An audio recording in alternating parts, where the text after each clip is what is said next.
Hello everyone, welcome to my channel KV की दुनिया। जैसा कि सभी लोगों को अपार फिल करना है, जिसमें से primary teacher, primary music, work experience के जो टीचर्स हैं और जो सब स्टाफ है जो कि टीचिंग में नहीं है, नॉन टीचिंग स्टाफ है, उनको जो है फिल करने की लास्ट डेट 20 तारीख दी गई है। तो 20 तारीख बहुत ही नज़दीक है। मैं आप लोगों से माफ़ी चाहता हूँ कि मुझे थोड़ा लेट हो गया ये वीडियो बनाने में, क्योंकि इस टाइम मैं थोड़ा बिजी था। तो फिर भी अभी आपके पास 4 दिन हैं आज के बाद, तो आप लोग फिल कर लें। तो जिनको भी प्रॉब्लम हो रही है उनको मैं स्टेप बाय स्टेप बता दे रहा हूँ और आप अपना अपार फिल कर लें, ठीक है। पहले ये जैसे कि अपार ऑफलाइन फिल करना होता था, हार्ड कॉपी में हमें फिल करके देना होता था, लेकिन इस बार से ऑनलाइन आपको फिल करना है। तो सबसे पहले जब आप लॉगिन करेंगे तो आपको समागम पोर्टल पे, केवीएस समागम पोर्टल पे जाके लॉगिन करना है। लॉगिन करने के लिए मैंने आपको पहले ही बताया है, ईपी डॉट अपना एम्प्लॉय कोड डालेंगे और अपना पासवर्ड डालेंगे, लॉगिन हो जाएगा। लॉगिन होने के बाद आपको जो ये 3 डॉट दिखते हैं वहाँ पे आप क्लिक करेंगे, वहाँ पे जाएंगे पीआईएस सेक्शन में। पीआईएस सेक्शन को जब ओपन करेंगे आप, तो उसके बाद आपको वहाँ पे अपार का ऑप्शन आएगा। वहाँ पे आप अपार को ओपन करेंगे, सबसे पहले आपका भाग 1 पार्ट 1 करके आएगा, जिसमें आपके रिपोर्टिंग ऑफिसर, रिव्यूइंग ऑफिसर की डिटेल होगी।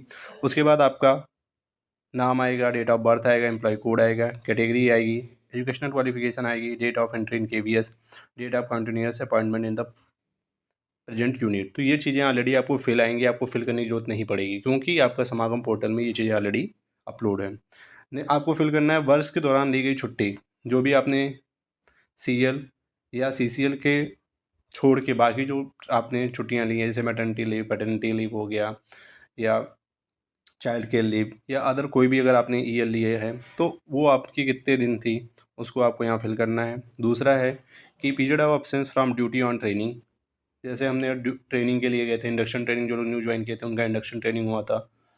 कुछ लोग वर्कशॉप अलग अलग होती है, ठीक है, तो उन चीज़ों के लिए गए हुए जहाँ भी जाते हैं तो उस चीज़ को फिल करना है। उसके बाद नेक्स्ट हम आएंगे पार्ट 2 पे, स्व मूल्यांकन, सेल्फ असेसमेंट। सेल्फ असेसमेंट में आपको ब्रीफ डिस्क्रिप्शन ऑफ ड्यूटीज़, आपने कौन कौन सी ड्यूटीज़ की है उसको आपको ब्रीफिंग, जैसा आप पहले ऑफलाइन हार्ड कॉपी फिल करते हैं वही चीज़ें हैं, वही फिल करना है कि आप जिस डिपार्टमेंट में उस डिपार्टमेंट के बारे में सारी डिटेल्स आपको क्या कर देनी है, फिल कर देनी है। जैसे कि मैंने यहाँ पे एक्टिविटी रूम, टीएलएम डिपार्टमेंट, जो जो डिपार्टमेंट में मैं मेंबर हूँ या इंचार्ज हूँ, मैंने फिल कर रखा है। उसके बाद नेक्स्ट आपका खुलेगा स्व मूल्यांकन हेतु क्षेत्र। कोई भी चीज़ें नहीं है, अगर आपके पास पुराना हार्ड कॉपी हो तो उसको आप लेके बैठ के वहाँ से देख के चीज़ें फिल कर सकते हैं। Planning annual lesson frequency and quality number 1 पे आएगा।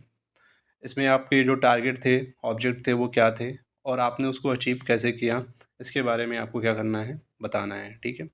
नेक्स्ट है प्लानिंग एनुअल लेशन, सिलेबस कंप्लीशन, तो इन सब चीज़ों के। नेक्स्ट थर्ड है teaching learning process, TLP at school based examination. इसके लिए आपने क्या, आपके टारगेट थे और आपने कैसे फिल किया। यहाँ मैंने कुछ फिल भी किया है, आप चाहें तो यहाँ से हेल्प ले सकते हैं।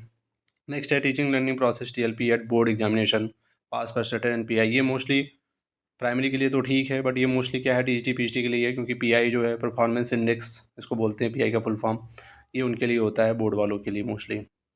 फिफ्थ पोजीशन पे है teaching learning process, TLP at any other forum, तो उसको आप फिल करेंगे।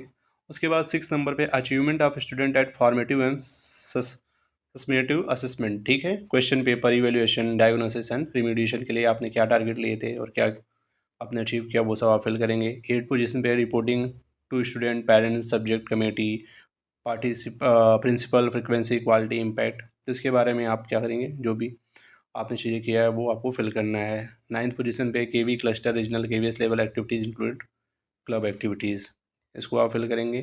10th inter and intra house activities, role contribution and achievement, यहाँ पे आप फिल करेंगे। एंड 11th है committee roles contribution and achievement, और लास्ट आपका है contribution in any other area. तो ये सब चीज़ें आपको फिल करने के बाद 1 से लेकर 12 तक, फिर आपको नेक्स्ट आएगा आपका कि please state briefly the short fall with reference to the target या object goal refer to in item 2, please specific contents if any in achieving the target. मतलब क्या है कि यदि लक्ष्यों में प्राप्ति में कोई बाध्यता आ रही है तो वो भी आप यहाँ पे अपना फिल करेंगे।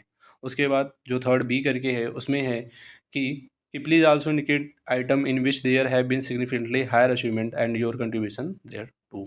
तो आपने 24-25 जो सेशन था उसके बीच में उन मदों का भी उल्लेख करना है जिसमें आपने महत्वपूर्ण और उच्चतर उपलब्धियां हासिल की हैं और अपने योगदान का उल्लेख करना है। उसके बाद 4th पोजीशन पे है कि अगर आपने पूर्ववर्ती कैलेंडर वर्ष की अंचल संपत्ति वार्षिक विवरणी निर्धारित तारीख अर्थात 31 जनवरी तक जमा कर दी थी या नहीं। जैसे कि एवरी ईयर हमें अपनी प्रॉपर्टी का एनुअल प्रॉपर रिटर्न और इमूवेबल प्रॉपर्टी का क्या है प्रीसीडिंग कैलेंडर के अंदर डिटेल्स हमें देनी होती है। तो अगर आपने दे दिया है तो यस लिखेंगे, नहीं दिया है तो नो लिखेंगे। और पूछ रहा है आप कब किस डेट तक जमा करने वाले हो, वो डेट आपको फिल करनी है। लास्ट में आएगा I confirm that all the provide information is accurate, complete and final. I understand that once I check this box I will no longer be able to edit this form. Additionally, my assessment will be automatically submit to the reporting officer for further review and processing। यहाँ पे आपको just tick करना है। टिक करते ही आपके फिर यहाँ पे जो आपको क्या है कि स्टार्टिंग में ही सिग्नेचर अपलोड करने के लिए आएगा। जैसे ही आप स्टार्ट करेंगे अपना फॉर्म फिल करना, आपको पहले सिग्नेचर अपलोड करने के लिए आएगा, वो सिग्नेचर आपको शो करेगा। और इसी के साथ फाइनली आप जो नीचे क्या है सेव असेसमेंट का ऑप्शन आएगा, वहाँ पे आप सेव कर देंगे।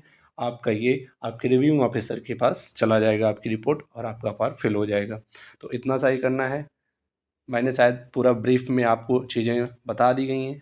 फिर भी अगर किसी को कोई प्रॉब्लम आती है तो वो कमेंट बॉक्स में कमेंट कर सकते हैं। अगर मेरी वीडियो पसंद आई हो तो लाइक करें, मेरे चैनल को सब्सक्राइब करें और अधिक से अधिक लोगों को शेयर करें, ताकि सब लोग बिना किसी परेशानी के अपने अपार को फिल कर सकें। ठीक है, थैंक यू, धन्यवाद।